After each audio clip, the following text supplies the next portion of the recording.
101 of the Constitution of the Republic of Uganda does enjoin the President to administer to the country through the Speaker of Parliament and Parliament at large the State of the Nation address and on matters of national importance.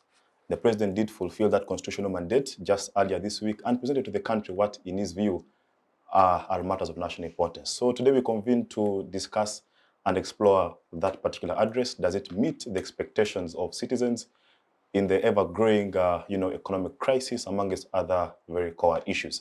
And to put all this into perspective, viewers, is a panel of eminent citizens of this country that has joined me already, and I'm privileged to introduce them to you.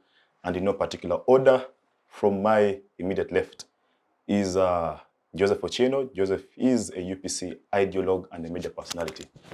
We had missed him for some time, but he's back. Joseph, karibu. It's a pleasure to be here, and it's always fantastic to be with my beautiful sister and flanked by my elder. Yeah. Thank you. You had disappeared for a while.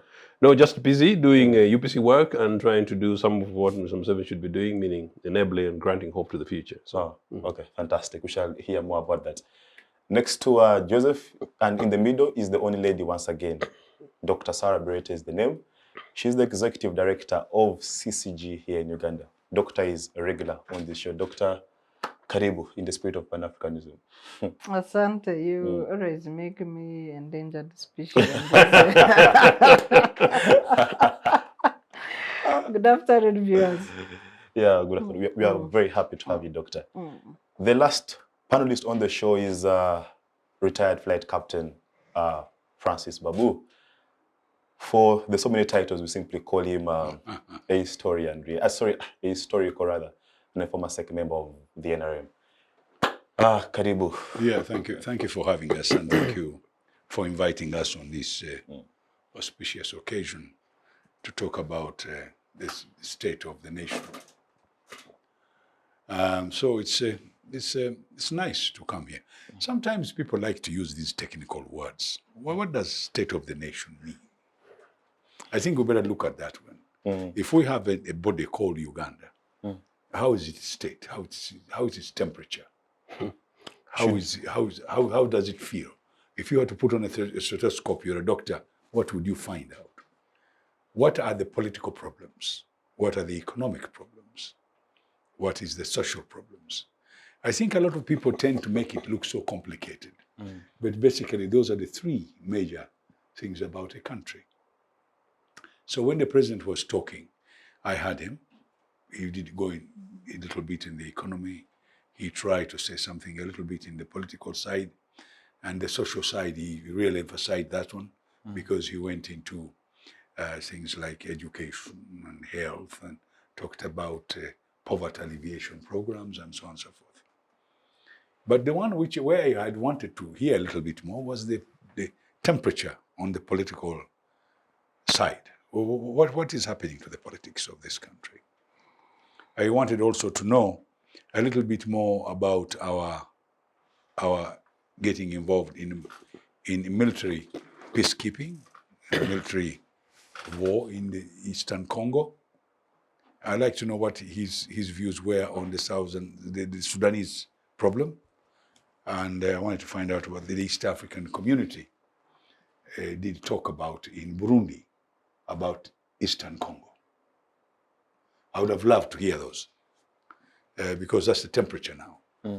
You are measuring the temperature and what is going on. However, whatever was said, and most of it will be said again, he's opening Parliament next week. He will talk about what work Parliament is got ahead of them, and most of that stuff will come back again. He's going to talk about it's going to be a budget speech, so the economic problems will come back again. Here, the state, what's the temperature in this country? Or what is what's in the politics? Members of Parliament, some members of Parliament did not turn up at the State of the Nation address. Which is not new? It's nothing new, but it's also important to know why. And the State of the Nation, when delivered, How many people in this country understand it? There is what they call a standard, a template. This is how the state of the nation looks like. My people in the village where I come from, I would have wanted to take a quick check. What did they understand by that state of the nation? Are they more secure now after the state of the nation? Do they feel comfortable? So these are the kind of questions that came up. Otherwise, by the way, this is typical of the elite. You quote us the constitution you have written. There's something called 101, wherefore you must attend every year. You also tell us those nice things, figures. You quote us figures called inflation, Economic growth, and so on and so forth. We want to know as a nation, how do we feel as a country when we take all our boundaries? He talked about the Karamojong and our neighbors coming to this country. And he, in fact, clearly warned them that neighbors must be warned very seriously the incursions they make into our country. So this is another temperature to watch. Then he talked about how much we've put in our bag by selling certain commodities. In fact, I wrote them down. There were beans, things like milk and so on and so forth, and how much money has come in. But I was a little bit disappointed. The other time they told us there was a lot of gold which has been found. I would have wanted to know something about gold. I want to know something about marble. I'm told in eastern Uganda they have found coltan, one of the best metals, expensive metals. There's cobalt, there's cotton, there's copper. There was a lot of explanation about tourism. Oh, I like tourism, I have no problem with it. But tourism was so expanded, they even talked about getting money for it. I did not hear about getting money to excavate our marble, to excavate our gold, to excavate some of the mineral resources which could bring money into the kitty. Because what is happening now, I would have wanted him to tell us what is our reserve. Reserve normally is about, they've been telling us about 3 months to 4 months. Question is, do we still have a reserve? There's a country next to us that does not have a reserve at the moment in terms of money. Therefore, since we have these riches and we are going to try and refine, why don't we get the government of Uganda to stop for a moment and say, wait a minute, all these reserves we're talking about could turn our country into a very rich country by making even our money very strong. For example, if we had gold, if we could make ingots of gold, put them in the Bank of Uganda, could change our economic status. If we had marble sold, because marble, I'm told the marble we have in Karamoja is much more than even our oil in terms of resource. So I would like to know the state of our nation on these issues. All right, fantastic, fair enough. Doctor, your own perspective. Well, the State of Nation address for the first time tried to be more elaborate, to try to cover the social, economic, and political. But was it comprehensive enough? And it doesn't have to be so many pages in my view, because if it was being systematically done, all that you would be doing is a comparison with the previous year. But we never refer to where we were last year to give a state of the nation in that period. He did make a reference. Only on milk and coffee? No, even on the economic growth. He said that last year it was at 4.7%, this year it's at 5.5%. 5.6. Yes. 5.6. So and the milk production and coffee. Yeah. Was there anything else? Maybe For example, I want to come in, because if you are looking at the social, to me, I think we have a more we have an economic crisis as much as it's happening everywhere, but we have our own dynamics economically. When you come to our political dynamics, we have a problem. We have a problem. We have by-elections in Bukedea and Oyam. A candidate beaten at the nomination center. And is a build-up of all the violence we've been having in a way we choose our leaders as a country. So we have a political problem. Leave only the human rights and whatever that are never addressed. But when it comes to the social services of a country, the doctor-patient ratio in Uganda is 1 versus 25,000. Each doctor attends to 25,000 citizens. Nurse-patient ratio in Uganda is 1 nurse per 11,000 citizens. The recommended World Bank, World Health Organization ratio is 1 medical personnel per 1,000. That's the minimum. So when you look at how deep we are in terms of a crisis in health, and look at what was happening as the president addressed the nation, 3 major national hospitals were disconnected for non-payment of water bills. What is the use of water in hospitals?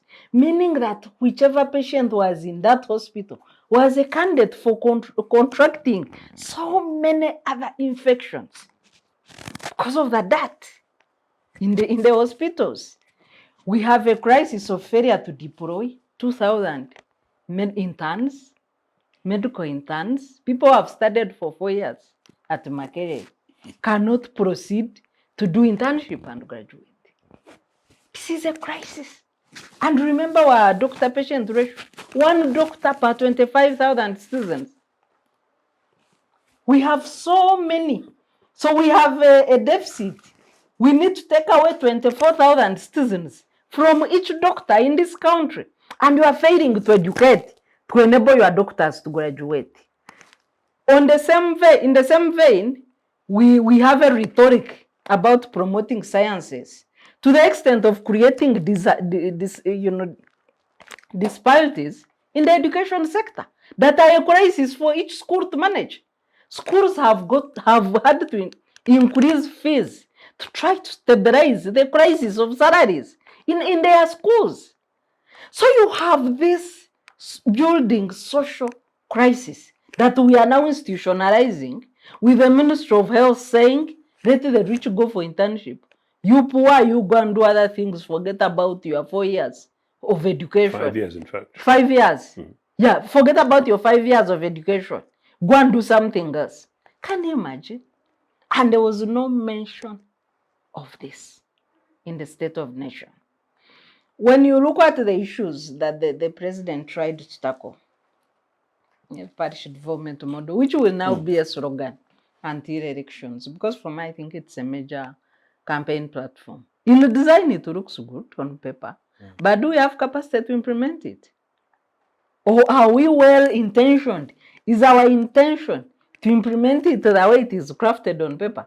Or our intentions are something else? There was a mention of poverty levels, backwardness. And the president said that any country with more citizens in agriculture, then it's in a crisis. And do you know what? We have 70% of our population stuck in agriculture, according to the latest UBOS statistics. So what does that mean? That as a country, we are stuck in backwardness, going by his own standard. Although I don't purely agree with that. If we modernized and equipped our agriculture, it does not necessarily mean backwardness. It held our economy during COVID lockdowns. It helped us become resilient. Agriculture can be, coffee is our #1 export. So how do we say that agriculture is nothing, is backwardness? I think also we need to change that mindset. Another issue, as I quickly, of course, there were many issues, but what I found also surprising, two issues. One is denouncing Vision 2040. Vision 2040 is the basis of our national planning infrastructure and architecture in this country. NDP 1, 2, 3, and now 4 that is being debated are all premised on Vision 2040. As a country, we invested so much money to come up with a blueprint for our development called Vision 2040. We might have reservations on it, but it's our blueprint for development. It is a basis for planning. It is a basis that the National Planning Authority uses to plan for the development of this country. So if you say you're not part of that, then what are you part of? I found that really a bit ridiculous. And of course, the casual mention of corruption with the failure to discipline the people engaged in Mabati, Karamoja, iron sheets, who sit with the president every day, people who have taken Puri in court, who still sit in our cabinet and represent Uganda, when Uganda is blaming them in courts of law, I found that also ridiculous. Okay, so you don't find a solution in the proposal that we should perhaps electronize or introduce ICT in all these government procurements in terms of health?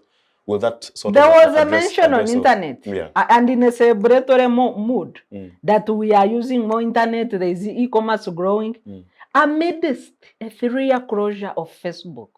What hypocrisy is that? And 12% tax on data. And 5% on digital service tax for the providers. Joseph, how would the UPC State of the Nation address look like? I think if I were president, for the reasons partly given by two of my colleagues, I'd possibly review these because I think this is one of the imports, really, from others when we're trying to recreate a new post-others nation, post-UPC nation, meaning some kind of NRM nation, when we're trying to build in the new NRM constitution. State of the nation is possibly an import from Britain. Most other developed nations don't really have this. In fact, the mother of parliaments, Britain, they don't do it. Prime ministers, as a matter of routine, will address nations on issues of national importance. Quite clearly, perhaps, when there are big things, they'll do it. Of course, granted, most prime ministers, in fact, prime ministers would normally be members of parliament, so they have their weekly sessions. And then, of course, the big things will normally be budget speeches, which done by the chancellor. You know that the chancellor, meaning the finance minister, who's possibly not a thief, who's not implicated, will be coming to parliament to present a budget that this is the governing party's point of view.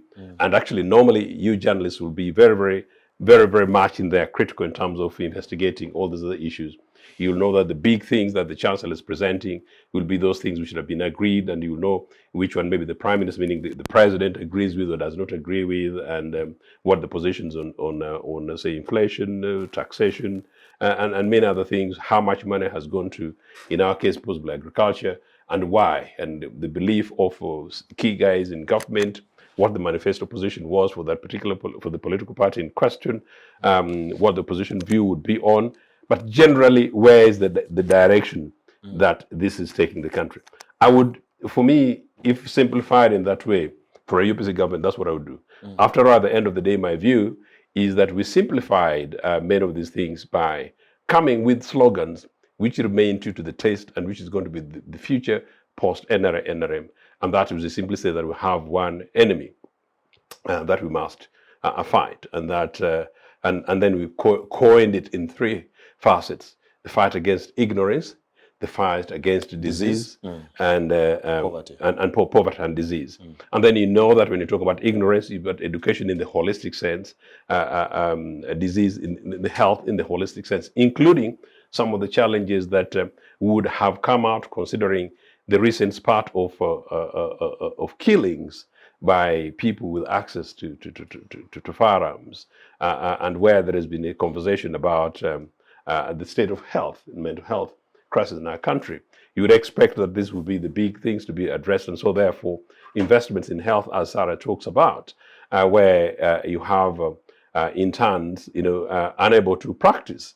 But of course, one of the things that is not mentioned there is the fact that Diana Twine, how dare she, seem to perfect the privatization of the health services, meaning that health, facility services for the many, for the few, and for the privileged. And so therefore, even practice for the many and the few, many other than that, yes. So basically, that would be the approach. State of the nation would be, to me, a waste of resources and diversion of focus and attention. But that said, what I expected of Mr. Museveni primarily was perhaps to apologize to the country on the state of the country generally. And number two, link that broad apology with the fact that recently this country lost an unacceptable number of lives in Somalia. I insist that ideally for the tone part of actually what Captain Babu rightly suggests in terms of the tempo of the nation, that's a nation in grief. Mr. Museveni should have been coming to the people panicking that, I caused, because it's a responsibility, I caused the death, by my decision of many Ugandans, sort of my failure. You take responsibility as a leader. We lost these people. We lost. Because could you just expand on that? By deploying them, you're responsible. And particularly when you deploy them, remember the initial deployment was without really the mandate of Parliament. It's not something that, has a national consensus. Don't forget about the wrapping up these days of the African Union. The original deployment in Somalia was very much of Museveni and his own interest things with the British. We'll talk about this thing on this platform. We don't want to go on and on and on. But whatever the case, even if it was something that was in the broader national interest, which it is not, and even if it was something for which it had national consensus, you come in as a leader and say, we are sorry, we failed in this. Because in many cases... Just to clarify something with you, Joseph, are you saying that the stability of Somalia isn't in any way important to us as Uganda? It is very important, but it's not our responsibility. Then whose is it? It is not our primary responsibility. The primary responsibility of this country is, our primary responsibility in terms of our stability is our country, indigenous country, Uganda. And there was no suggestion up to the time we deployed in Somalia that Uganda was under threat from Somalia. There was no. No, the threat might not be imminent at your doorstep. It was not. It was not neither imminent nor projected. But you know that when you're dealing with transnational terror groups, their violence has capacity of being transnational. In 2006, so you cannot look at Al-Shabaab. I'm answering you. Al-Shabaab that is in Somalia, but then you recall 2013, the Westgate here in Kenya. So you cannot say that the issue in Somalia is in isolation. No, that we I did not say it's in isolation. So it was not a primary responsibility. But remember, 2006-07, when NRA was deploying in Somalia, northern Uganda was fresh post-conflict, incompletely settled community. If anything, pacification and settlement of northern Uganda was much more of a priority national security for us. Not only in terms of, if you like, the armed security, but in terms of the economic and social resettlement of northern Uganda, and then extension that goes to northern Uganda, northwest Uganda, includes Karamoja. That's basically clear. That would be our priority. But then the point is, we deployed in Somalia without the mandate of our people, and it was a selfish thing. And here, even if it was the case that it was an interest, even if it was Congo and we're under threat from Congo, what would come from is an address like the first point was for him to address the fact that we lost many of our soldiers. And by the way, beyond Mr. Museveni, normally I would have expected the Minister of Defense to take a position, and in many cases, in most democracies, perhaps the Minister of Defense would have resigned. The official figure of 54 Ugandan soldiers dead, or 50 Ugandans dead, is not an easy for a country that takes care or not seriously in the interest, the interest of the lives and the properties of the citizens. So that would be the number one thing. That said, then, of course, then you brought up the question of the economics. As I said, what would have been the next other thing that I would have expected him to say? Of course, he didn't say that. One is enhancing this big crisis called corruption. It is shocking, but I think, Sarah, I understand Mr. Museveni. I think he was finding it very difficult because of his inaction on his team. Maybe emphasizing it was going to look very discomforting. because half of your cabinet is implicated, including your vice president, your vice president, your prime minister, your chief whip, your minister for finance, and you're talking about them, and then you make this a big thing. It would be very contrary. You make it so big and you've taken no action. So maybe it was a deliberate making it mild as a by the way. But I think it's an indictment on behalf of the citizens of this country that he did not. But one of the reasons I think, again, why he's able to get away with this is partly, again, what Captain Babu was talking about, that how many of the majority of the citizens of this country were necessarily bothered or following whatever was happening. And indeed, even amongst the elite, Captain Babu, I'm not quite sure how many of us, necessarily, one, follow, or two, perhaps appreciate the depth and detail of these things, including some of those figures, including the figures around inflation. And by the way, Sarah, you're right on the question of agriculture. Part of the reasons why we continue to survive generally on the question of inflation is because of Uganda's two-season opportunity granted by God, but not by UPC or by NRA. So we are very lucky, therefore, that as an agricultural economy,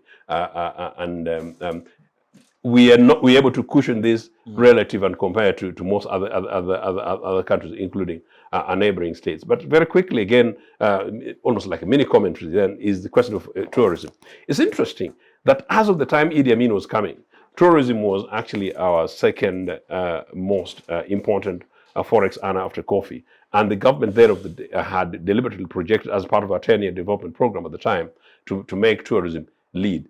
Amazingly, actually, for economies like this and for the world of today, if you see the requisite investments in tourism, which is possibly not much, is possibly one of the coolest ways, actually, for nations to develop. You look at the countries like Mauritius, Seychelles, and even perhaps the Korea, South Korea, and actually even Japan continues to do very well. Apparently, Britain and even America, they're pleased because they know people want to go ahead and look at some of their other not so nice colonial historical sites. They make the best use of these because those things generate a huge amount of forex. So from a point of view, these are things that need to be reviewed. I think we got lost about many of these things, and we've ended up becoming part of a service economy without necessarily big thinkers. Tourism is a lost opportunity, it's a wasted opportunity, and the UPC government of the future would seek to review it very, very quickly. And to do so, one of them would be culture and the attitude of our people, generally, of course, the question of security and democracy, and then the quality of education that we offer to our young people, and then most importantly, also the question about ICT. Not only should ICT have sufficient investment, but it should be in such a manner that it's not sufficient, it's effective, it's relatively cheap, it is substantially beefed and backed by the state, and regulatory frameworks to ensure that whatever countries and businesses that come from abroad are conscious that they make their profits, but they're sufficiently regulated by the state so that there's no abuse. The other day, in just a conclusion, I was doing an interview for a major global international network, and power cut went off. Now, that is an infrastructure question which would be almost commonsensical. It should not be happening in Kampala. But then another day, a week earlier, I had done another interview. This time merely Zoom, which is not a very heavy thing. The other one was WebEx. And the whole thing cut off, but it was basically internet faltering and in the evening, about just basically 8 o'clock in the evening. These are some of the things that a Mr. Kagame president, for example, knowing this within Kigali, would be able to work on. I think a future administration would work on some of those other things. And the more you do that and the more the efficiency, the more you'll be able to attract not only decent inward investment rather than these guys who do Luboas, and these are the guys who Museveni accuses Sibambi over, but actually genuine investors who come to invest in our country and invest in our futures and invest in our youth. And then you're able to say that 1 year later, when you're doing another address, whether it's a parliamentary address or rather address to parliament, when this state of the nation, because it's still a state of the nation, you're able to do what Sarah says, that yes, this is where we are, this is where we are, and generally you, the youth of this country, you are the hope. The future is absolutely orange in 5 years' time.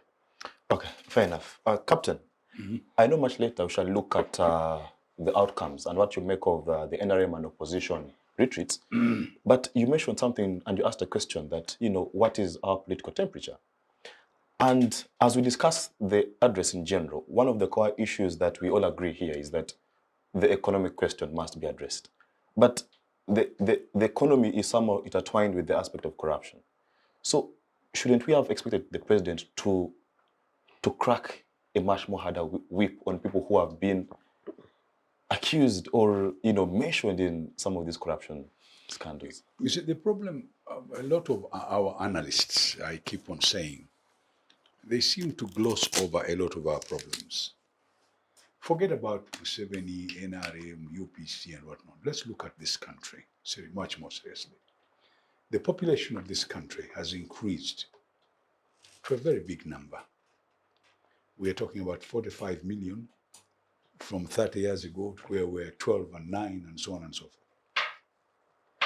The population growth and the development of this is moving faster than the planning we have. Our planning and our level of being able to live with that population is very, very frightening. You are talking, and Madame was talking very nicely about the doctors.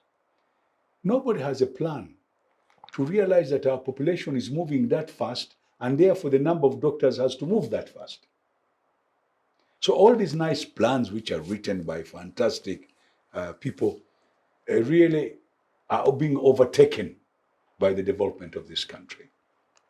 Natural increases of population and so on and so forth. Now, after you've said that, you're talking about corruption in a system.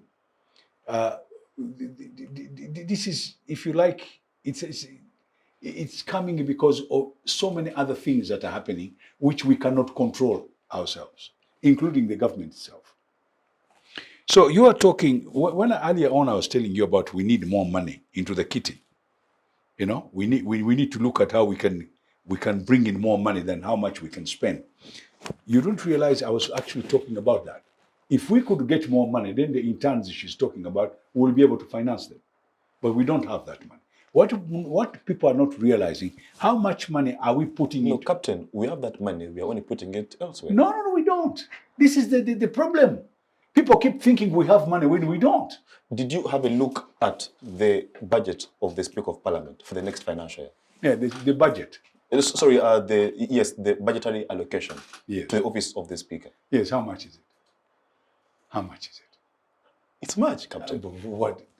Listen, it's because we are so poor Medical that interns. we think that budget is big. But at the end of the day, I'm trying to tell you that Medical if you interns actually budgeted well, don't need more than 1 trillion it doesn't matter. to be deployed. Well, ask me what is the content. You see, I like people quoting these big figures. I had Mr. Semunju quoting the figures of State House. He said Museveni and his wife are spending all this money. He did not break it all down. But State House has a budget like any other ministry. Break it down. I would have wanted to know when they give the speaker, is that the speaker or is it the speaker as a parliament and how much of it is, and we want the breakdown. The problem is when we look at the total, we think it belongs to one person. That's a budget which is very well done. There was a breakdown going Okay. to issues like clothes, issues like Travel, travel, 5 billion. things like that. Yeah. Now break it all down. And let's see what it is. What was it before and what is it now? In fact, you said, you put it very, very well when you talked about that they did not talk about the past. What was the budget the year before? What was it the year before that? Now, it's because we don't have money that we are fighting over little things that would actually make us be able to even investigate the very question you are putting forward. We don't even have the ability to do that. Now, all I'm trying to say is this. Yes, I agree. There is corruption in this country. I'm not refusing. And how much of that is corruption? And how much of that is actually not knowing and budgeting wrongly? She brought a very good point. By the way, I'm very concerned about the doctors myself. And I would have wanted them to, we should not even be talking about it. We should not even making our children run out there in white coats and being beaten by the police. Yeah. I'm very annoyed about And now that. they are arrested, they are detained. And now arresting them and detaining them, it's all totally uncalled for. Now, the symptoms of all this is what? Mismanagement is the word. Are we mismanaging the economy? And if we are, what is the mismanagement level? You see, I'm sorry, I keep hearing people quoting, wasting time on issues. Give me the details. And let's follow it through. And say exactly where it has gone wrong. Did it start today? You're talking about, decorum of, those big courts the members of parliament, the speakers put on, the wigs. In fact, I remember the president talking about those wigs. I sometimes actually get very worried that we still follow the British system of regalia. But that is something that we can talk about. My problem is this, and I repeat it now. 1, our population has increased. 2, does this government have enough money to run a government? 3, how much does the corruption erode that amount of money? Number 4, do we have good managers to run this country? To me, the last time the managers stopped was during Amin, when he turned all the good managers into ministers. Since that time, we've been suffering with getting good managers. So, I'm sorry, I'm not saying you're wrong. All I'm trying to tell you is that we are talking, you keep on saying we have money. Where? Where is the money? Right now, let me ask you one question. Do we have a reserve? Do you know if we have a reserve in the Bank of Uganda? A few years ago, they told you it was for 4 months. If we had a problem, it would run us for 4 months. Is it there? Number 2, how much money are we getting in? Are the 4 months done? Yeah. Then, yesterday he told you something very interesting. Exported fish, beans, a bit of sugar, and a few other things. Or agricultural products. All I am trying to say, with all these things we are selling, and all the things that are entering up, do we have enough money? I want somebody to confirm to me, apart from what we have written, we call them estimates. We are going to have 52 trillion. Where are we going to get that money from? The other day, they told us they had 48 trillion, remember? And they were estimating they will be able to collect 23 trillion. So let's forget about the 48. Let's only go to the 23 trillion. How much of that did we collect? 17. Around 18. 17. So we did not get to 23. No. So that means even the 23 we estimated we would have, we didn't have.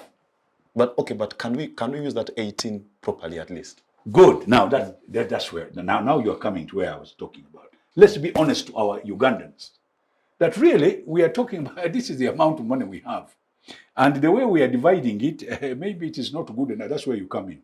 With this 18, can we really be able to divide it among all these people, including our interns, including our spendthrift leaders who want to buy cars, Maybach? Is it Maybach?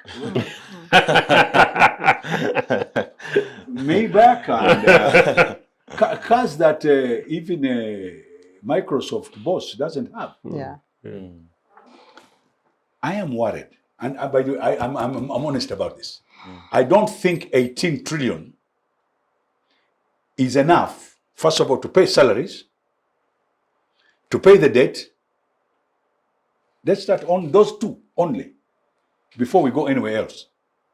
The debt projection is actually 18 billion. I was talking to Deputy Chair of, I think, the Budget Committee. 2 days Billion ago. or Yeah. trillion? Trillion. Because 30% of our... Of the 52, 18. So out of the 18, the first money, which doesn't belong to you. Listen to this one, Kidega.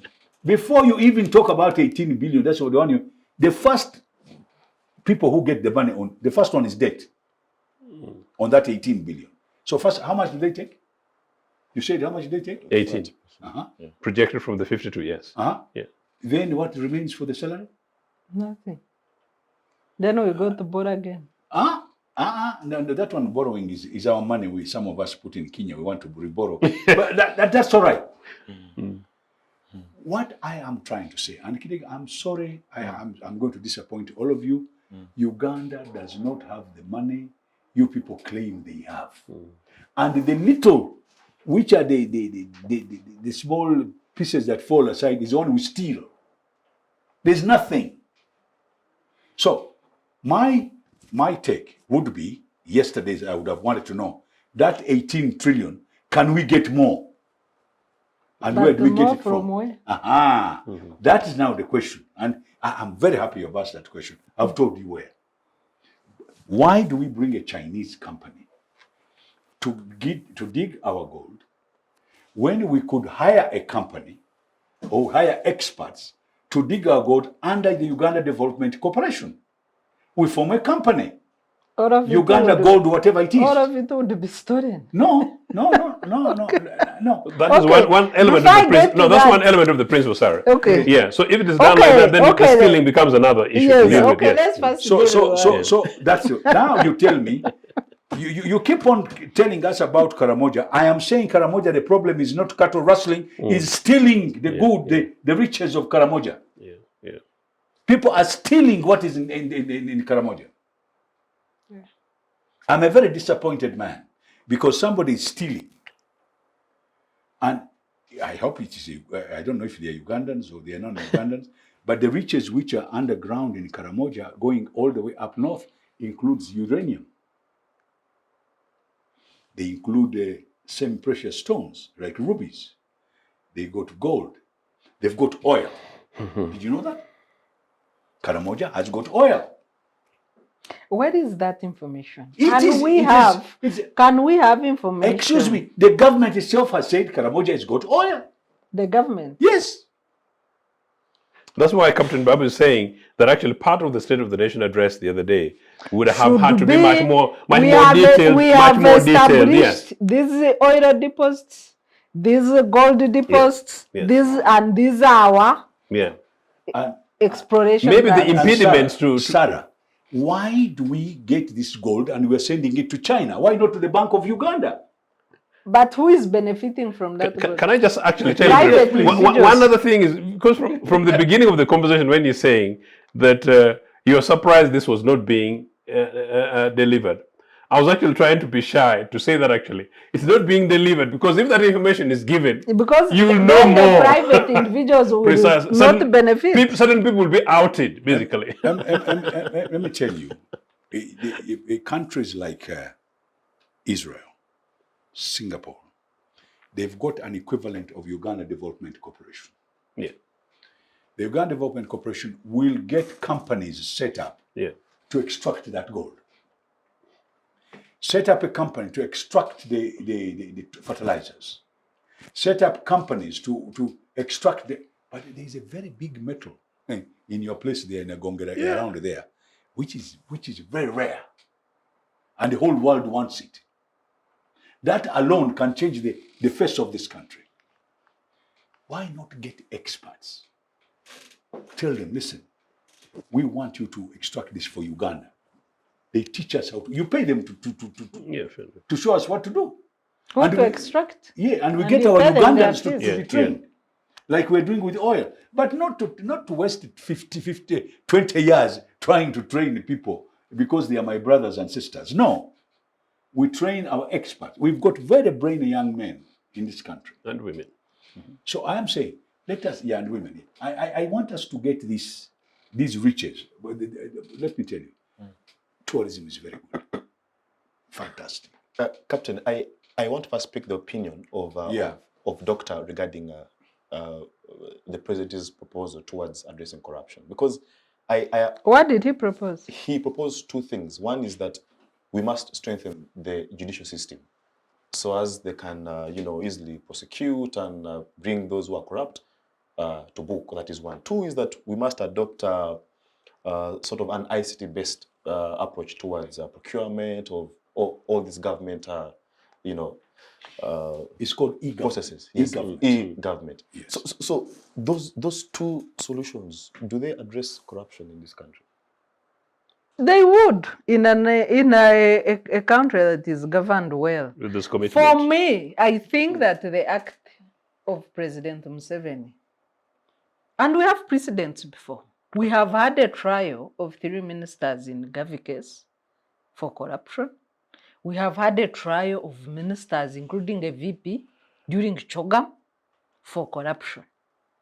The president first relieved them of their duties once investigations were done, before they were arraigned in court. So for me, the act of President Museveni today, to act differently from the two precedents, to retain ministers who have taken plea in criminal charges in his cabinet, and he dines with them, and he sits with them, and they continue to use taxpayers' money, and they continue to represent Uganda. That act alone takes away the legitimacy of Museveni to talk about corruption. So the proposals are good, but Museveni has no capacity to implement them. So what would we need to strengthen, for example, our judiciary, so that they can, prosecute and follow up on issues of corruption? What would we do? Is it financing? Non-interference. Is it about, The first is it element, appointment of the first officers? element judiciary needs is total independence. Removing the politics from courts. Leave the judiciary to, our constitution is very clear. It gives the judiciary autonomy to do their work. So just first leave them alone. Don't interfere with their work. Don't interfere with recruitment. Let them work independently. Let them be promoted on merit. Let people be appointed on merit. That's the major thing you need to do for judiciary. Once that is done, then facilitate them to do their work. And there's one point I want to make. In anywhere in the world, there is bound to be one or two guys who are smart. They beat the system. Yeah, fair enough. Yeah. Yes. Right now, there is a Turkish man who has beaten the whole world by stealing money even from the World Bank. These guys are there. You're not going to do anything about them. But we are not talking about those. No. Those are exceptions. Those are exceptions. We are talking about character. Now, when she was talking about judiciary, that don't interfere, the judiciary system that brings them in must also bring in people with good character. Yes. Yeah. On merit. And we have good characters. Yes. I'm not saying we don't. We have Ugandans who are very good, but unfortunately they are brushed on the side, and the corrupt ones dominate. The interesting characters are pushed in. Doctor, how do we achieve independence amidst legal procedures that require the president to be the one who finally appoints these judicial officers? No. That appointment of we can strengthen the measures of implementing, like copying from Kenya, but that's not our crisis. The major crisis is the intention, because if you look at the constitution, the Judicial Service Commission should be able to work on its own. But who now qualifies to sit on the Judicial Service Commission, if you know some members? How did they get there? Everything is intertwined in patronage and corruption. I'm not saying the people who are there don't qualify, but how do you decide that this person is the one going to sit here? That process is tainted with patronage and corruption. So in essence, part of the cultural element of the broader thing is that in the course of these judges and judicial officers generally making their decisions, they know that however controversial it is, whatever the decision they come out with on the basis of their most considered opinion, on the basis of evidence and everything else, the outcome will not have implications as far as their lives, their livelihood, or post-appointments are concerned. Yeah, but the most important thing, in fact, you brought a very good point. I've heard this from a few people. Ministers should not do this. President should do that. No, it's wrong. When we were doing the Constitution, there was a reason why we did what you're talking about. One, the judiciary itself is the one which gives us the character, the kind of person you're supposed to have. That's the judiciary. Then the executive accepts what judiciary has done, unless if they've got something which is extremely wrong. From there, it goes to Parliament. The Judicial Service Commission recommends. A judge goes from judiciary to executive to Parliament. Now, if it was done really in an honest way, it would not have a problem. But if you have some dishonest people in there, yes, they might interfere here and there, and that is very unfortunate. That should not happen. The reason why they do that is to make sure that the person you are getting has got the character that you desire for a judge. And I think it's very, very important that this system be improved. The most important person among those three is the president. If the president does not do things correctly, then you have a bit of a problem. But that is bound to happen, because in America, when they are choosing somebody to the Supreme Court, you hear them arguing. Oh, he has to be a Republican, he has to be a Democrat. This happen. Yeah. But what we need to do is to try and improve so that the person concerned, who is in the shoes of the president at the time, does not follows the recommendation of the Judicial Service Commission, so that the person is of good character. Fair enough, fantastic. Joseph, as we take a short commercial break, your comments on the fight against corruption. At some time, the president did propose that he will use the sons of what? The sons of former soldiers. I'm not sure, but I don't know, how are we doing regarding the fight against corruption, but also as you lead us towards the education around. As you lead us towards education. The president did propose, of course, sort of trying to rehabilitate most of these government schools that have ever since, lost their prestige and all. So, your comments on corruption as we shift towards education? No, I think quite clearly, in part, what Sarah was saying. But I appreciate what Captain Babu has just said, that at the end of the day, this country is in the hands of a particular captain. Yeah. And the captain is in charge, it's not the crew, and so here I think we all agree that this country needs leadership, it needs a direction, and the tone, including the pulse of the nation. That's why I started even on the question of apology. And usually when you're doing that apology, it's not because you've done something wrong. You know this calming down your children. You're joining them in national grief. But also possibly you're navigating around, you've made errors, But I'm Baba, I'm still around and we're here. You guys, if we do things A, B, C, D, we're going to get there. That's sort of what this country needs. Now, on the corruption question, it is still extremely extraordinary that after the Mabati sagas, and I think we had this conversation, and Mr. Museveni, I saw exceeded my expectations. I actually thought he was going to do something, especially when these three ministers started getting involved. And somebody, I don't even know whether it was in this program somewhere, where someone said, you know what? It might end there. Like I'm told when it becomes new business, it might end there. Was it going to get I'm told the anti-corruption court is stuck with sanctioned files, but they cannot arrest. So you see? And to do that, and you leave the... Why can't they arrest? But who do they charge now? It's medical what we're talking about. And then, in a way, possibly plays into the hands of the identity question politics. Very early, unfortunately, the Bagiso, for very unfortunate reasons, people actually started saying that, look, it is ours, they're going for, and they'll not go, quote, for theirs. And I felt quite disappointed by that, including the fact that I know there's someone from my end of the world where electorate, people started saying, oh, our son could as well, they brought these things for us, But I'm saying, had it been the case that Mr. Museveni was willing to use this as an opportunity, he would have come out the better person. Yeah. But maybe that's why people say that maybe it's a bit of held hostage somewhere. But also don't forget, he made an open declaration that, corruption, take it easy, take it lightly. Because if we don't, corruption can overthrow a government. So I think there is something more than meets the eye that we are not seeing and that we don't know.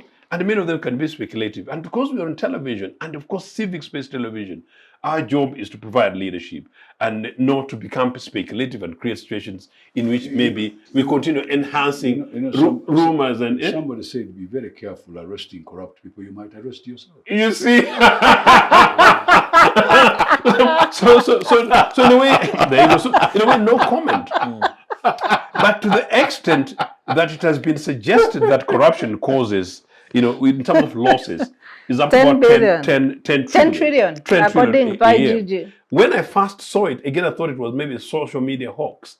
Turns out it's true and an official figure. And like Captain Babu was saying much earlier, if you look at the money, which pot of money do we genuinely actually have? In terms of corruption implications, if 10 trillion is lost, and we know we've got about just twice that amount of money to play around with, however austere we are in terms of prudence of management of economics of our country. You're navigating and you're losing sort of 1/3 of what would otherwise be your national budget to corruption. That is extraordinary. But also on the other hand, 18 trillion that we're doing debt servicing, look back. I was asking again somebody on a related program elsewhere 2 days ago. So if that's 18 trillion we are doing debt servicing, projected to the last 20 years, that money that came from debt, where did we invest it into? What did it do? Because possibly if most of this money would not have been lost to this corruption thing, no wonder, surprisingly, the money that Captain Babu is very concerned about would appear, because maybe most of this money, would have begun seeing the proceeds of these investments out of our monies borrowed. So it's a vicious circle and is extremely, in my opinion, a worrying situation. And that if Captain Babu again is hinting to you correctly, is this, that actually there may be much more of a national crisis than we think, that we genuinely don't have the money. Except though, to conclude on the question of my good sister, Madam Speaker, the amount of monies that go to her offices and some of the detail, Captain Babu, beyond what those necessities of a speaker's office, are. The last Mr. Speaker in the UPC is my elder, Oh, by the way, did you know that it is it's classified? They don't debate that budget? In a way, yes, but unfortunately... No, they don't debate it. Why? What budget? Is it They don't have the speaker. They don't debate it. Is it that by rules of parliament? Yes, she said it when she was even in the chair. But she said it all. She said all the state rules house, vote and one of parliament are never debated in the house. Probably because of conflict of interest and other things, and that's why civic space is the space where this debate should be. Statutory. Where this debate should be, so that citizens have got a right to know that how every little bit of their money is spent, and particularly for this one at the Legislative Assembly, which is the People's Assembly. There's no reason why it should be, it should be Check it. I know, but I totally agree with said you. it. But these are the reviews that UPC would make. When it comes into President's office, and particularly when it comes to certain elements of security, it's absolutely So she sensible. determines how much That's money she wants, you see? and that's it. Let me tell you, if it was being done correctly, I would Precisely. You see, I don't want to split hair. Small things, I wouldn't read. But if it is not being done correctly, then I'm a little bit worried. And it's not only so big, but so big that what Sarah was talking about the question of the interns, sorry to just to wrap it up, in context, that the money that the interns need, if you look at it vis-a-vis that of the speakers, and therefore some other spends, in fact, other governments, they call them basically waste, in efficiency waste. Basically, merely inefficiency, which is not even a corruption, is huge enough to turn around some of this. Because one of the most criminal things is to have doctors, young doctors, sufficiently trained and ready for their next phase, in a lacking nation like this. About doctors, even the teachers. Oh, no, indeed, but I'm just using this as a clear example, Yes, including the teachers including the how same they're problem. trained. And the reason why I'm linking that, you're absolutely right. Finally, most of the European countries now, like Britain, they're beginning to fish, including they're being taunted the other day, how they're now beginning to fish from Zimbabwe and other countries. Do you know the doctors that go very fast here? And the Baraya trained one. Because they are preventive. They are public health. And they are being taken all over Africa. So where are we? Where are our thinkers? Where are our thinkers? Our thinkers got lost in part because of what Mzee is talking about in terms of the Idi Amin times.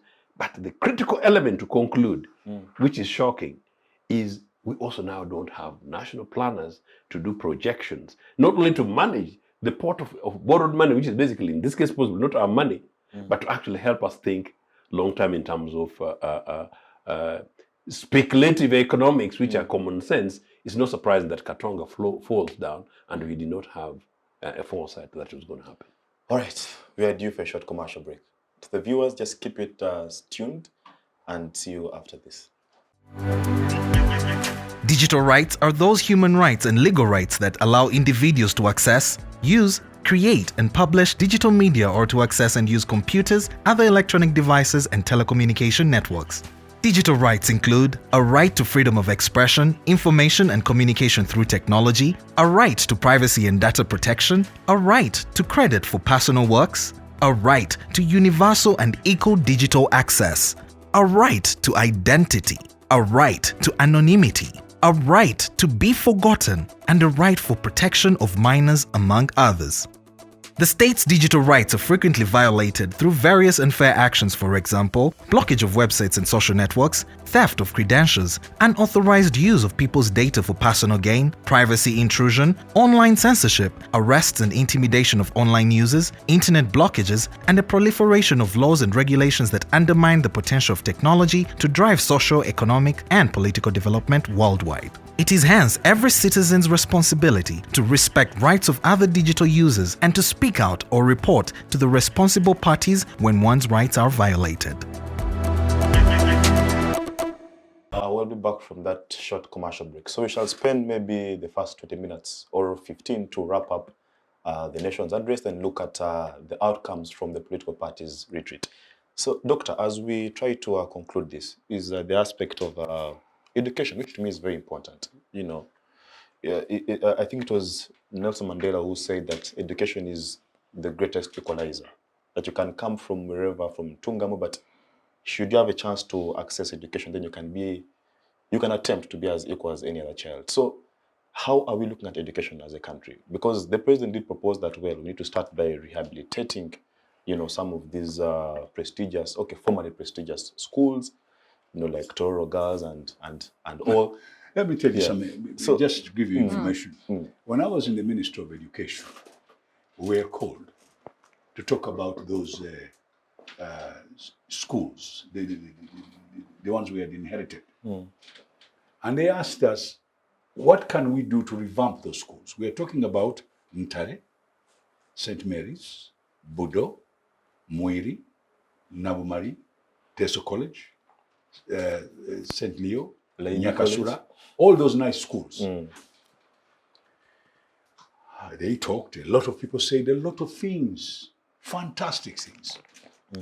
I turned around, then I kept quiet because, you know, I wait for people who really know to tell me what is going on. So I was asked, we have kept quiet for so long. What is your view about this? This is very simple, Mr. President. When I was in school, we had a relationship with Britain. And they used to give us technical aid in form of human resource, especially headmasters, science teachers, music teachers.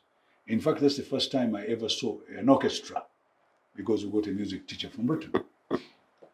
If we still have a relationship with with that country, I would like to go back to them and ask them to give us some technical aid for 10 years.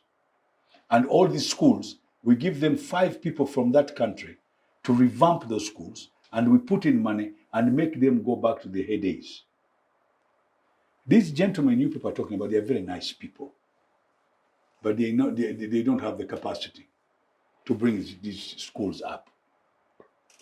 Because most of them already have schools, Yeah, okay. Their own schools. their own schools. Yes, it's the promotion. So they don't So focus. I would like us to revamp these schools by getting people who can bring them to a certain standard, at the same time train those who will take over from them, like they did in the olden days. Everybody said, yes, that's the best way to do it. Then After what that, happened? I never heard of it even again until yesterday, when I had somebody mentioning that we should now review. And I'm willing to review. Thank you. I'm really Yes, shocked UPE, that USE, yes, government inherited these schools, very performing, fantastic schools. Oh, furthermore, they were not government schools. No, They that's belong- why I said They belong inherited. to religious institutions. Yes, most of them. Most of them. That's why. But the government came in as a way of regulation. The government school. But the biggest contribution that I think happens is teachers on a government payroll. Foundation bodies. Yes. So you have, I will give an example of a school where I take my children, King's College, Budo, 417 years. They've lived on the support of Church of Uganda, and the kingdom, after especially the exit of the British. At times you see Parliament debating, they were debating fees, school fees. Yeah. At the time, of course, rightly so, because citizens are struggling. Even now, citizens are struggling. Very much. We all sent our children to school without fees. Yeah, and I hope the schools are managing, because there was nothing to do. They were debating fees and saying these are government schools. The cost of education. Oh my Yes, God. the cost of education is high, but who is bearing the burden? So, for most of these schools, there is no money other than the teachers on a payroll, who are like 50-60%. There is no cash allocation that they send to the school. Recently, a dormitory caught fire in King's College, Budo. I thought that was the time we should have seen a contribution of government. Zero contribution. So when you want to take over these schools, yes, you are controlling quality and supporting 50-60% of the teaching staff and a small portion of non-teaching staff, because the majority of non-teaching staff is paid by parents through PTA. They have about 40% of teachers are paid by parents. The school running maintenance is paid by parents and sometimes well-wishers. So you have a government. We go back to the debate where Captain Babu started us off. How big is our envelope?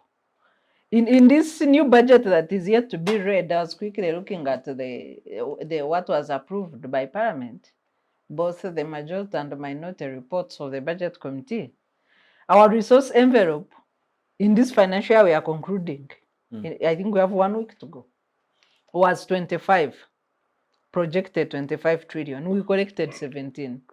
In the next financial year, we are projecting 29, after shortfall of 8 trillion in this. We are projecting 29, not even reflecting on why we failed. So we are just jumping. We projected 25, now we are projecting 29. We are not even looking at the 8 trillion that we failed to collect. Well, I thought that and the simplistic mathematics there is that you can't really make it 29 unless you're saying that now we had a shortfall of 8, but the next financial year we're going to double our projection. Yes, That makes it worse. And double our expenditure. Yeah, so how? So that is almost mythical, isn't So it? yes, But anyway. so you have this small resource envelope, out of which the majority goes into debt. You can't even pick your bills. You can't even send medical personnel to do their internship, complete and come and treat citizens.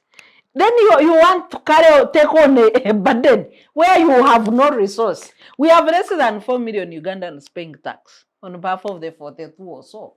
I think we are now the projections are by end of this year we should be up to 43 or 45. But our taxpayer is 3.6 million, about that. It's less than 4 million taxpayers. Why don't we first see how to expand The tax base? the tax base? How to exploit those minerals that are being exploited quietly in the middle of the dark by a few individuals? Why don't we exploit these minerals for the benefit of a nation? Why don't we look at how to cut our expenditure size before going into areas that are sustaining themselves, however hard it is? Because I'm told even civil servants don't receive salary on time. Some people have just received salaries for April instead of May. Yeah. So, and still on education, the UPC and USE program that government implements is partly attributed to the UPC government as being the brainchild behind this. So, in the vision of UPC then, how did they plan to implement UPE and USE? Because I have an issue with referring to this as education for the poor. Because then you're creating classes in society. That But if you're even poor, medical interns, poor, rich ones were told to go ahead. So I have a personal issue with that. How That do you UPC and USE should be for the poor. I mean that word poor. I think that someone, Who says that, by the way? if you read I the know, address, I know. the word I know, poor was I know. used and continuously. So aren't you creating classes in society? That is one. Two, but the effectiveness of these programs, how in the minds of those who framed it, how should it have been working?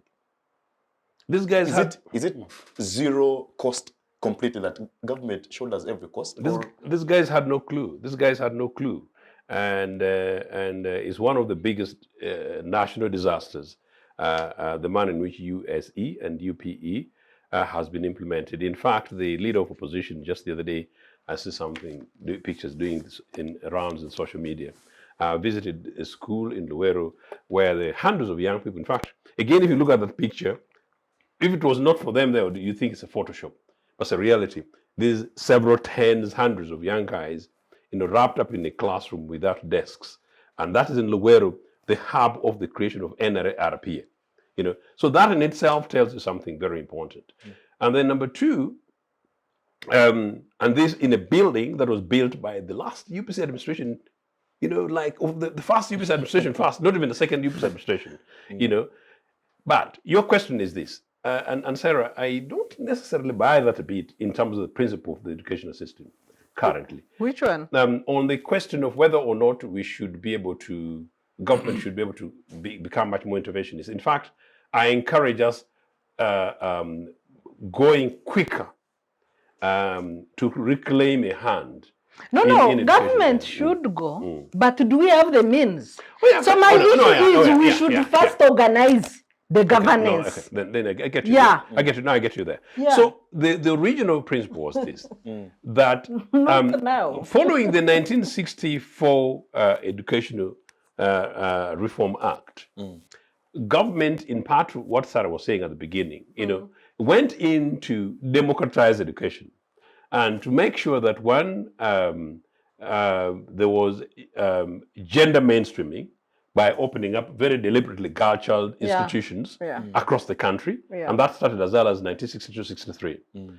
But much more practically now, the legislation was dealing with the religious thing, where certain schools, if you're not a Catholic, you would not go, if you're not a Protestant, things like that. So the idea then was that government intervenes, partly to deal with that element of faith, saying that all schools, all faith schools, will accommodate pupils and students from all faiths. I thought regardless. it was like that. No. When was it strict? 64. Okay. And so you do so, meaning that yes.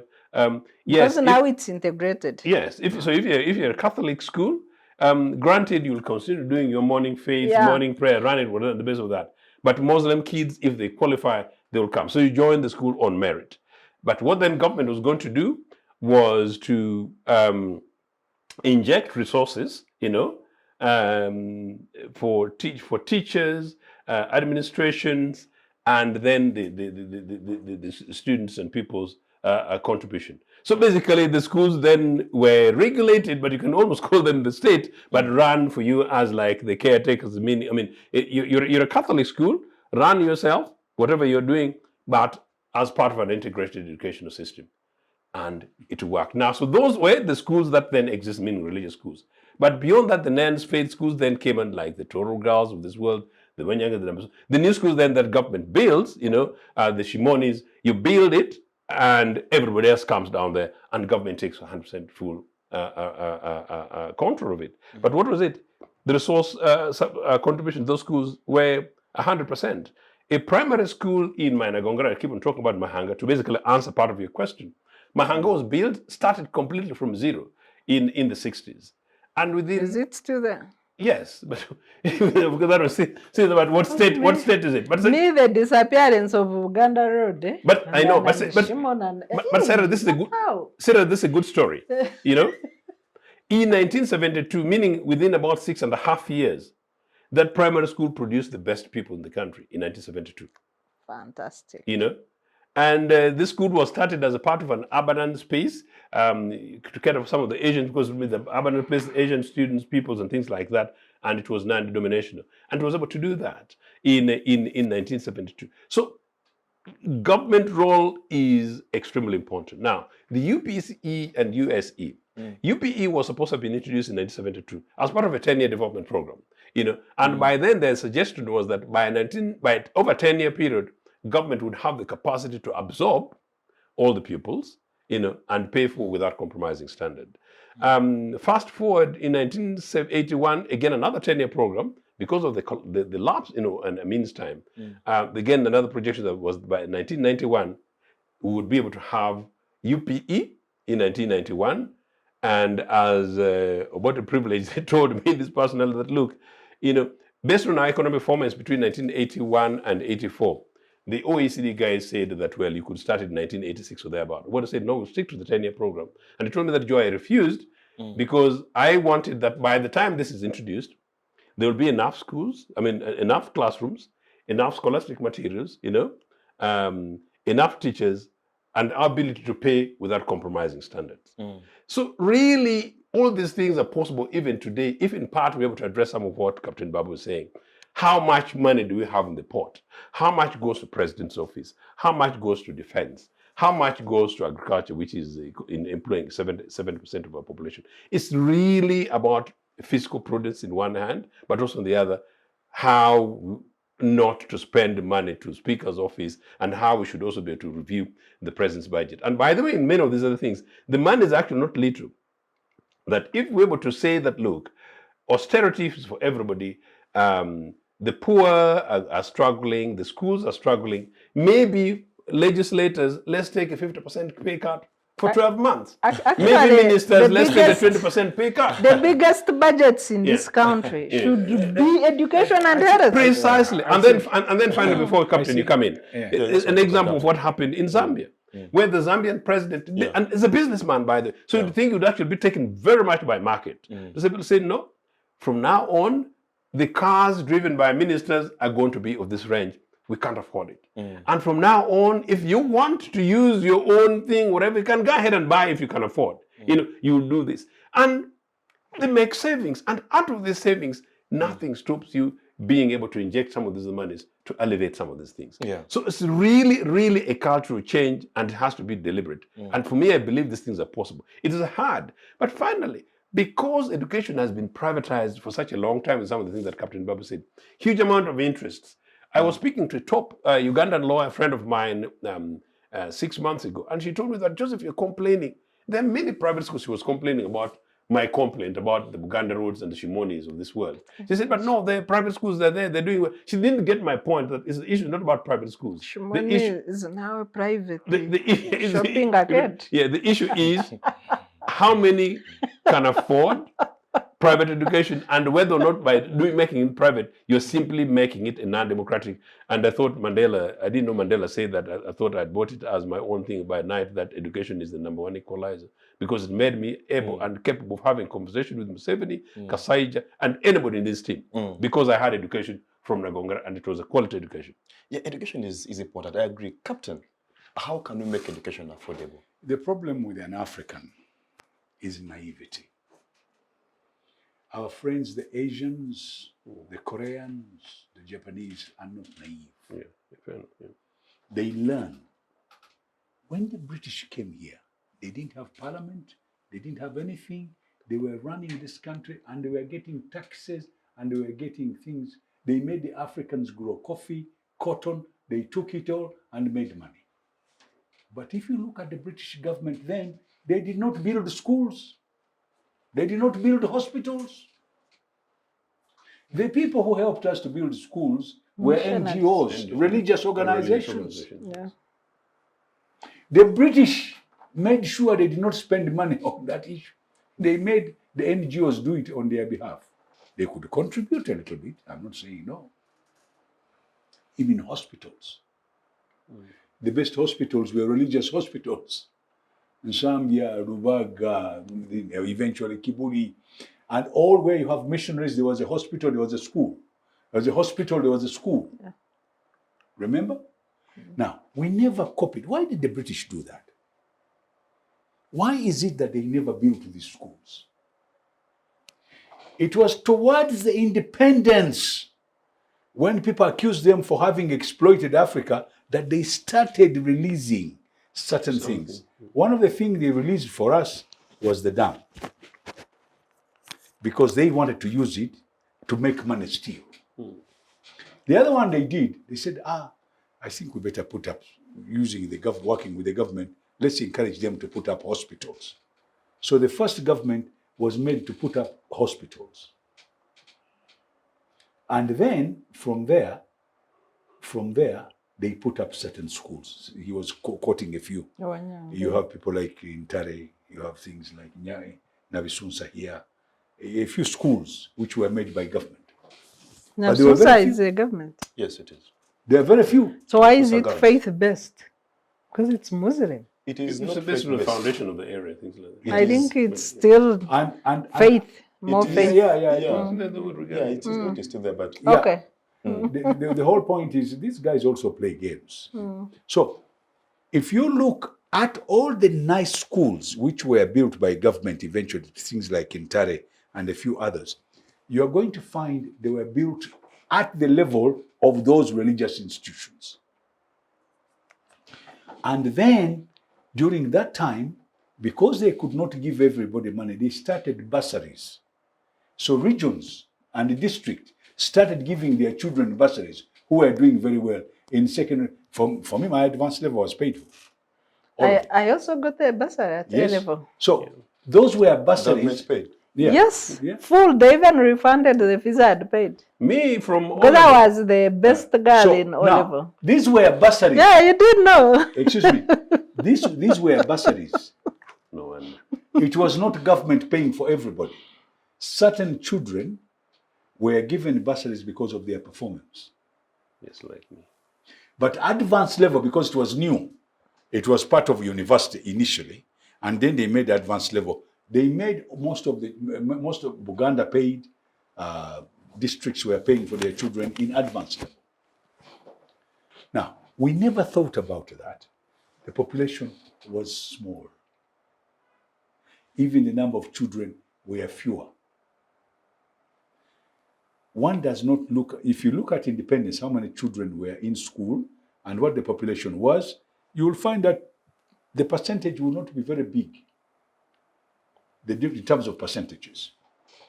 Now, this government of yours, starting Of even Obote's government, even whatnot, because of popularism, they want to say they want to pay for every child. Again, where is the money? I'm not saying they shouldn't. It's a good idea. Gaddafi could afford it because he had oil. The people in the Emirates can afford it Yes. because they've got oil. We have oil. Yeah, but it hasn't come. I'm talking about before we got all those riches which I'm saying we should bring in. Yes, it is a good idea to pay for all our children. It's a good idea to have government school. Question is, can we afford it? And this is where it becomes very important. Yeah. You talk of UPE, it's a very good idea. Yeah. So many children because I was in the ministry, so many children were not going to school. The day we opened the floodgate, a class had 200 children. Yeah. And they were giving them 4,000 shillings each, something like that, Per year, per term. per term. Because now we give them 12,000 a year. Yeah, it's about that. The question is, you see, I'm coming. The question is, why do we burn our fingers on something which is very, very simple? First of all, I'm in support of paying for children who can't afford. Now, this UPE, should we give it to the children who can't afford, and those who can afford pay for themselves? Yes. I mean, can we think about that Yeah. model? Can we think of a different model? Our population is increasing, by the way.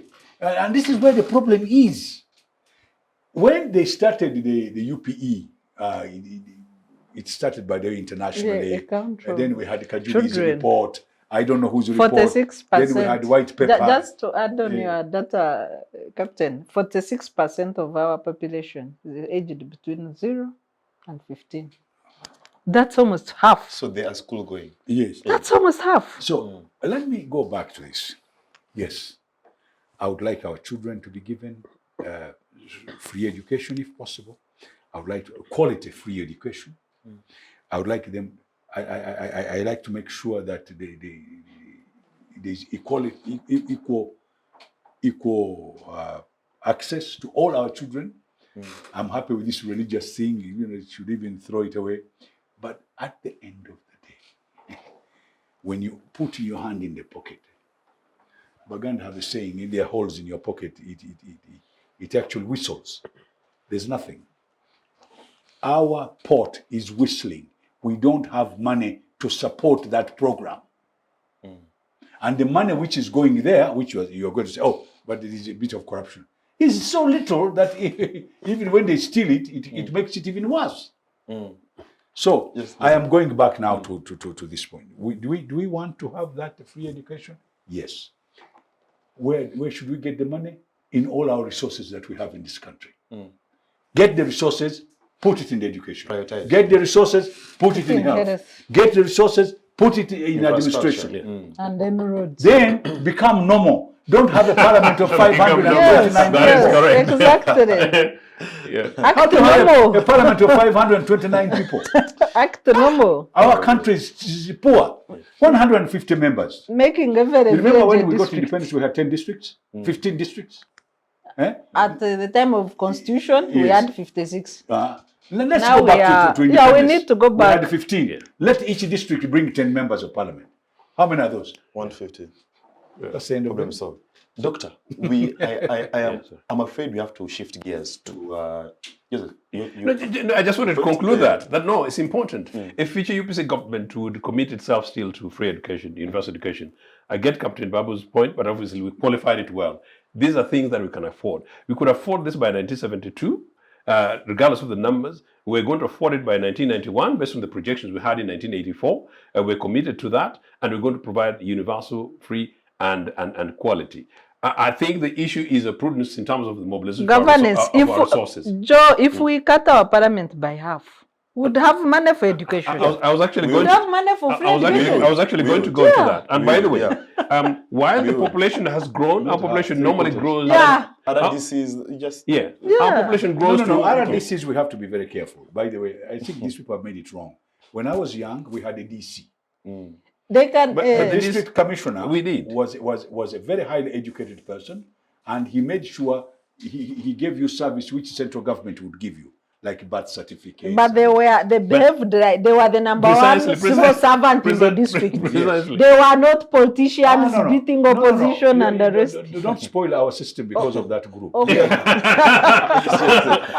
So no, it's basically how we're able to manage. So say population growth 1.6% or thereabout per annum. 3.6, I think. But remember, our economies, if we are able to believe the figures of the economic growth is more than double that. Mr. Museveni, I think even the other day was talk about how the economy has more than quadrupled. So the economy, I don't believe all those. I want 9. So there you go. So if it has, we should be able 7. I want 9. We should be able to make these projections and be able to afford these things. Final thing, which is a free information to the guys at the Treasury. One of the things that you do, expand the tax base, but don't do it in such a manner that you tax agricultural input and you tax wrong areas. Where the other day a good friend of mine imported something from an agricultural produce. The URA guys did not know. He challenged it, found out that it was 15 million shillings, which was going to lose. And then he went in a big meeting that I don't want to go into details. One of the big guys in who should be able to know did not know that this is the thing. So in other words, this average guy who actually is hardly graduate, so some self-made business person in town, was saying this the other day that they didn't know. So not only expand tax base, but expand tax base realistically, and then we spend our money as well. And finally, on the taxation thing, part of the UPC thing, which is basically part of the Scandinavian thing, is we believe that actually taxation should be progressive, so meaning that other than punishing people who can hardly afford 400,000 shillings per annum at a tax percentage of 30%, the guys who earn in billions, maybe that's where the commerce coming in. There are people who are high There's earners. something called e-tax now. E-tax should be taxed slightly more. And as I said, when you do these things properly, we should be able to afford education, afford health. Part of the big thing is that these things have been privatized over a long period of time. Like Captain Babu says, we now have entrenched self-interest in these things that don't want to let go. But you know what? Unless we actually let go, particularly educational reform, we are not going to have a population that's going to be competing with the Indians or Chinas of tomorrow. Fair enough. Doctor, just before we shift gears, is just a comment on the opposition boycott. Does it mean anything? I mean, I think it was not boycotted. only opposition that boycotted, because many chairs were empty in Kororo. Many chairs were empty. But the official one was the opposition. Yeah, but the opposition announced their boycott. Yes, yeah. Based on, the COVID mandatory tests.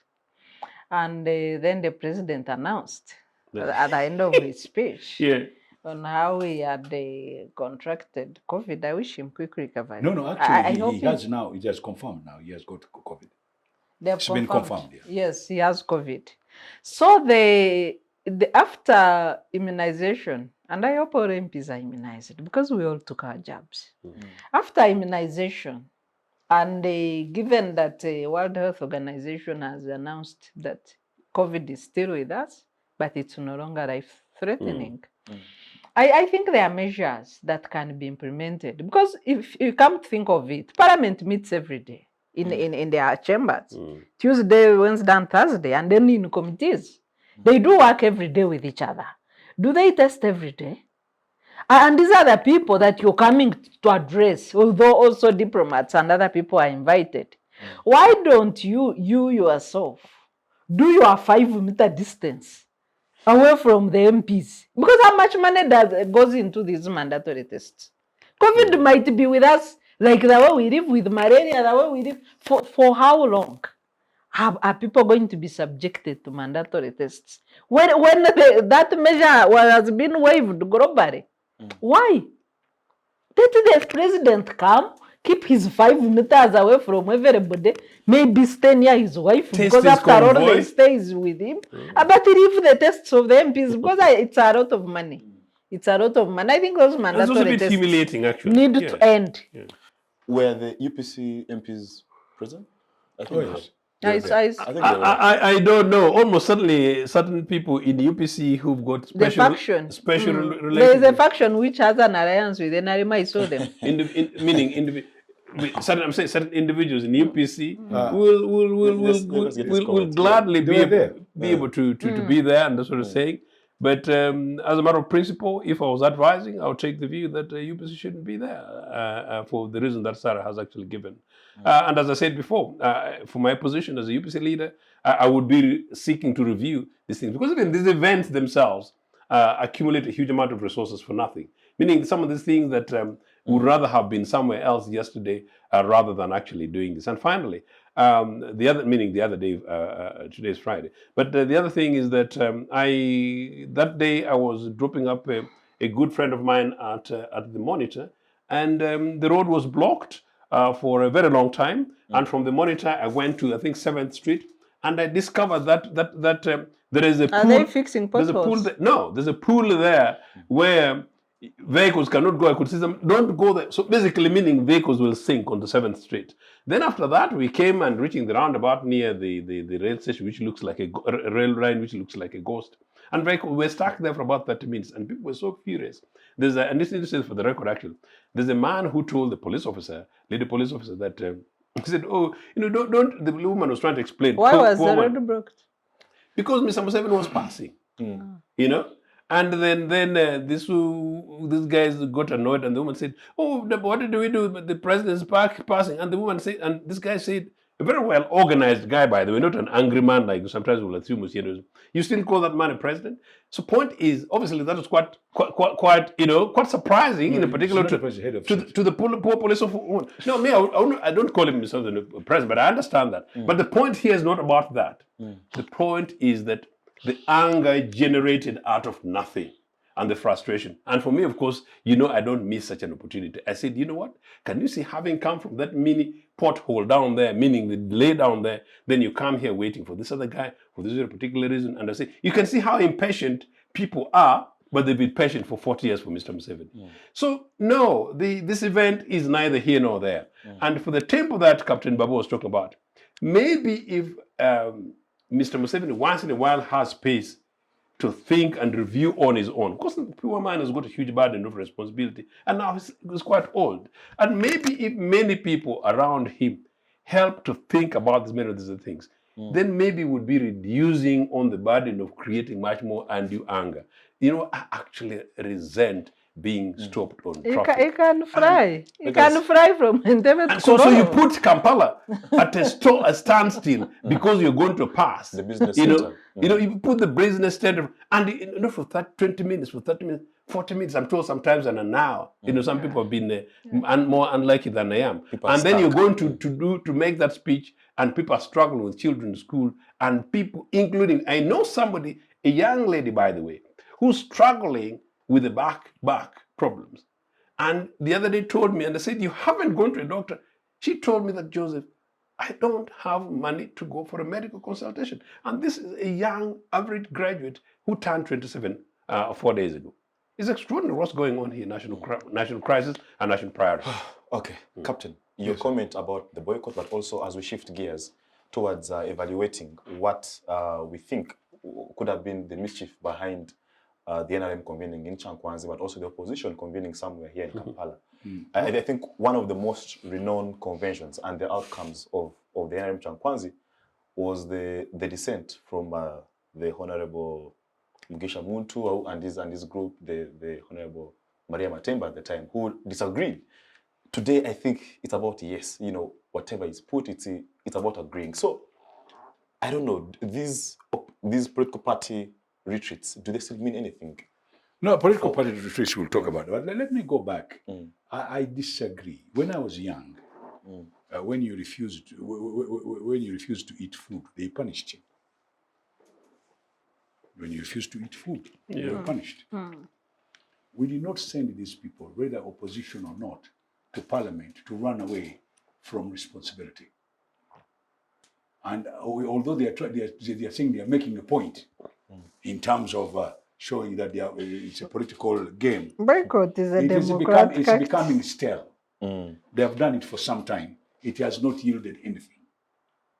So what I would like them to do, I want them to stand up and say, we don't agree with that. We are members of parliament, like this argument about the tests that costs money and all that. I want him to say that. I want to see him to say, I don't agree with this. I don't agree with that. This is my view. This is my take. I don't think boycotting a session, they have done it in how many years? Starting from the time when FDC was formed. People have been refusing to do this. It's not working. So we need to find another method, another strategy, which can make people wake up. So if it is a strategy for not going there because it's going to make you, show that you are very annoyed, it doesn't help. It has become stale. Now let's go to the other point about political parties. My argument is that we have failed to use multi-parties effectively. And therefore, the only thing we have now is for us to go into meetings and try and come out with strategies that can make us be relevant. The reason why I'm saying we have not done them, we've not done very well, we have even failed to sit as parties. Whatever system we bring doesn't work. We brought something called iPod the other day, it is not working.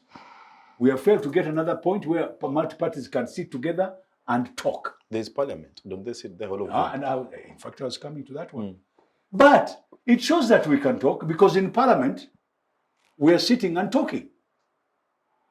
So this argument of saying that, that caucus is gone to Munyonyo, the other caucus has gone to Chankwanzi, the other caucus has gone here. Fine. That is a multi-party way, the way multi-parties work. They sit and talk. There's nothing wrong with that. But what I have realized is that the big parties, the big parties in parliament, when they sit, the smaller parties begin to run around trying to find out where they are supposed to go. So the argument now comes. No, I'm telling you, the argument comes criticizing.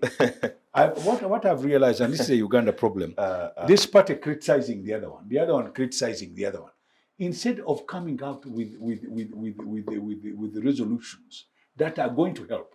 For example, I was very happy when I saw the opposition come up with a different budget. Yeah, that's the beginning. I want to see that rather than refusing to even talk. Let's get something going. I want parties to come up. For example, you were talking about UPE a few minutes ago. I want somebody to give me an alternative. What should we do? We're talking about making money. Give me an alternative. What should we do? Don't waste my time by saying you are going to refuse to eat. You are supposed to contribute. They will react. Contribute. To the State of Nation Contribute address. and say, I don't agree with this one. I agree with this one. This one should be done this way. Yes. So let me finish by saying this. My take on this one. All these things you people are saying. Government has to come out and tell us where we are going to get money from.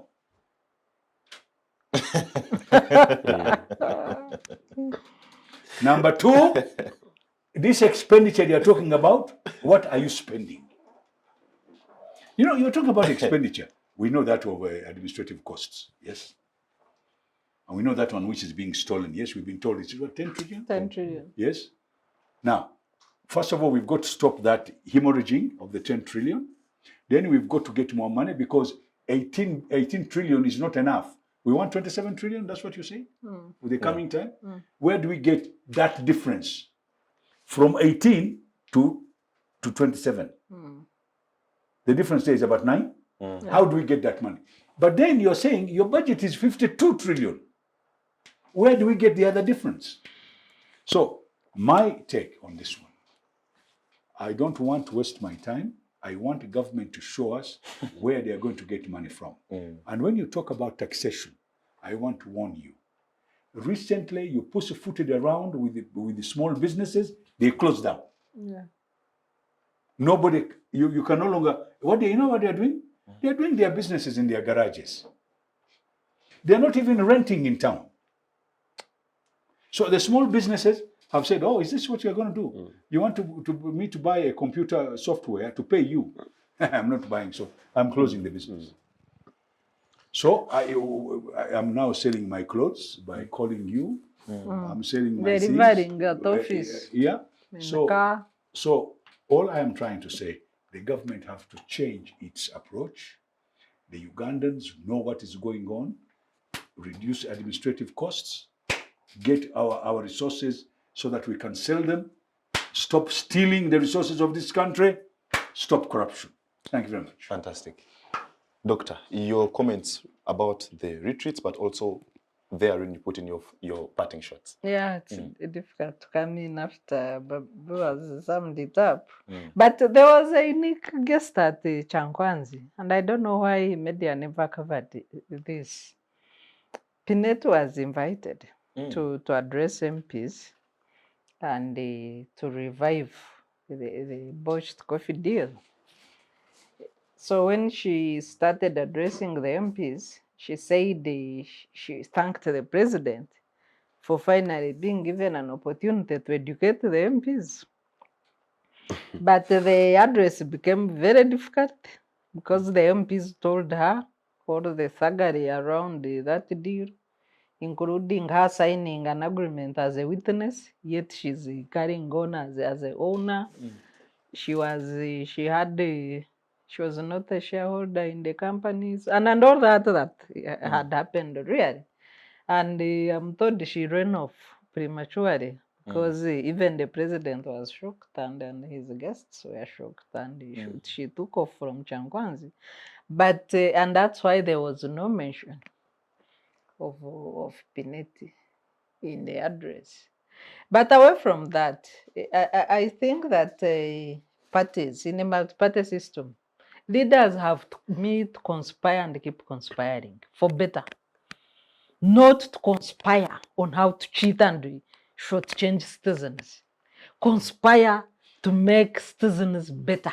Sir, there are people in this world, when they are sitting in front of people, they talk and you think this man is going to change this world Yes. in front of the president. Yes. When they go in front of people like MPs, they can't talk because they are liars. He knows better. He's been in all these places. Yeah. Anyway, so if they were conspiring to make life better, to make their countries better, it would be a good thing. I know that opposition was talking about reforms. Yeah. And they need to keep doing, trying to give hope to Ugandans, because we all need that hope. Even me, I need an inspiration that really we can discuss reforms, we can discuss a better election in this kind of environment where you just deploy the army to beat up everybody that is not a member of your party during elections, to cheat even members of your party that you think will be problematic, how to cheat them out. And no, we've really reached, a very unfortunate stage in our politics. We need to wake up and all say, no, we don't want to go down in the pit that we are headed to. And we need to rescue the soul of the nation called Uganda. Joseph, your comments about the retreats, and precisely if you could shed some light on Kizza Bessigye's comments. He made some comments regarding 2026. I don't know if you captured it. No, I captured part of his speech, but not your general not the thoughts. specifics about 2026. I must say that as of yesterday, I had no idea about whether or not a UPC candidate for LC5 was going to ever be nominated for the by-elections taking place next week. I know Sarah said it as a by the way, as part of the Was the guy beaten, your candidate? No, but our candidate was reported detained and imprisoned and everything else, plus many others, yes. But as of yesterday, as I said, there is a mafia district. I do not have it's very specific detail. But happening that is merely an LC5, and I'm not downplaying it, that's basically an LC5 by-elections, chairperson's by-elections. And you see the thuggery, the criminality, in the extremes, and the candidate beaten, and you see that. I don't know how many times a Besigye or a Muntu in the early ages, how many times they would have gone to the bush for that. And so Mr. Museveni needs to be very grateful to Ugandans, how tolerant we've become, and I hope it is tolerance. But I hope, it does not basically help to aid impunity. So for that, we don't know what's now going to be happening in the Oyam North by-elections, if for Parliament, considering that that will be replacing a big army name, who died in the circumstances that we still have no major explanations about. So it's not surprising, therefore, that yes, opposition leaders would also sit to have a conversation, not only about a constitutional review or perhaps the state of democracy in our country, but perhaps that is also a rare opportunity for some of these leaders to come together as brethren, sisterin, to compare notes, and something that I am quite critical about, that I'm not quite sure that as the opposition leadership in this country are doing enough. I don't sense that opposition leaders are comfortable in living rooms together, on cross-party basis, having general day-to-day conversation about the state of our country. And that is something that I would like to see more. And in the event that I'm a party leader, I would almost want to seek to lead much more on that, basically in terms of galvanizing thoughts, let alone the strategy for the long term. Now, in terms of constitutional reforms, one, I obviously would like to suggest, Sarah, that future changes should ensure that in the event that a candidate has been found to have been stolen election, involved in election rigging, maybe leading to a by-election, such a person should automatically be barred. They should not stand again. Just like I think if there is anything, this is an area where I rarely would want to go with the limitations, that somebody who is known to be having a criminal record should not be standing for public office. But then three, urgently, the question of militarization of politics. I do not see any need for anybody except in police uniform to be present really around any spaces for elections, whether it's national elections, by-elections, or anything else. I know that usually leading to elections come October, November for coming general elections. Mr. Museveni trains people, and as I said, you go to villages and you hear in the morning, almost barracks seem to approach every village around the country, putting people in the state of war rather than a state of actually going through a process, a democratic process to review their mandate. In those retreats, I wonder, while this was led by the leader of the opposition, I am interested in knowing how quickly beyond this is going to become a much more open conversation where much more people in civil spaces, much more people in terms of students, much more spaces in terms of youth organizations, and much more spaces in terms of rural community, ordinary citizens get engaged in this. And therefore that also political parties at individual level engage in this process so that their leaders, when they have this kind of meetings, they're meeting to have party positions which have been well considered, including by experts in academia, rather than grandstanding and having a few teas and coffees and photo ops. Well, that is it. Thank you very much, Congressman. Thank you, Doctor and Captain, for your Thank time. you very much. And of course, to our viewers, it's always a pleasure making a date with you every single Friday afternoon. That is just it. Until next week, same time, same place, have a lovely weekend and, of course, a lovely Heroes Day celebrations. Bye-bye.